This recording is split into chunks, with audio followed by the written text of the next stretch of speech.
On today's episode, I want to share Coda, the new tool that I've been using for the past year to document my process, my business, and collaborate with others that I work with. Stay tuned.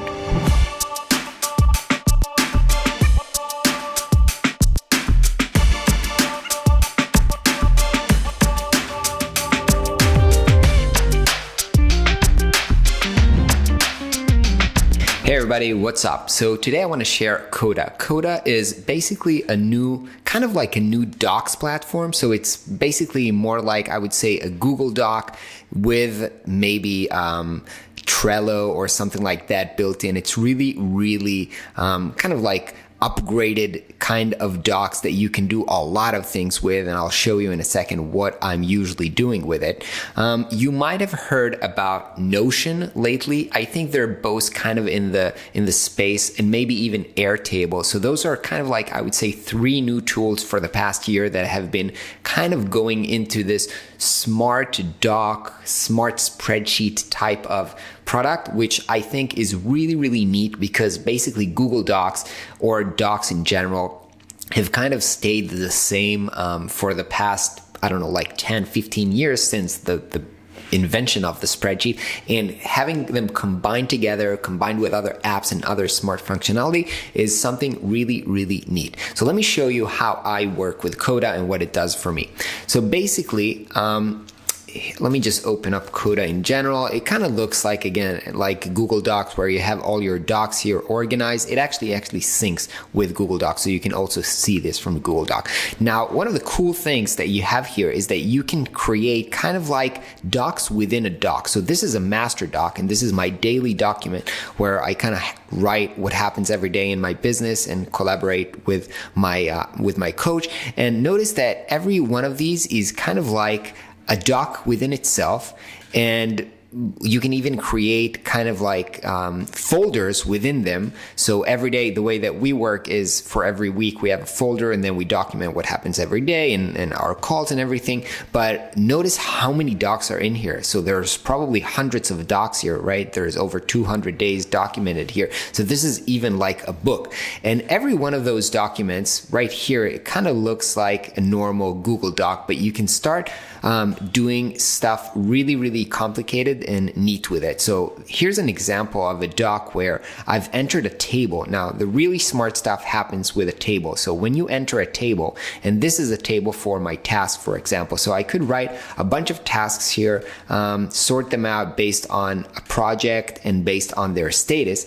And then what's really neat here, that you can change how you want to view this table, because this table, basically, it's a database, and you can do whatever you want with it, but it's much smarter than just a table in spreadsheets. So here's another view of it.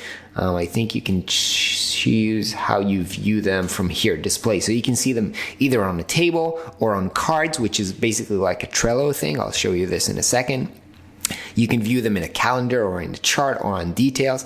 So this is kind of like what I call Trello. This is the Kanban view, where usually what you do is you move tasks around as you move them around, and you can sort their priorities and change this above this. So you can do many things with this view, which is very helpful to see where you are and what's the status. You can even open every one of them into kind of a doc and add more stuff here. You can add comments and have discussions on all of these, which is obviously, it's really helpful when you're working with a team. I specifically, again, I only collaborate with my business coach around here, but it's still very because you can see here, you know, we're documenting here and we're commenting, and it's really nice and easy to work that way. And this is really functional to view tasks, view what you do with them.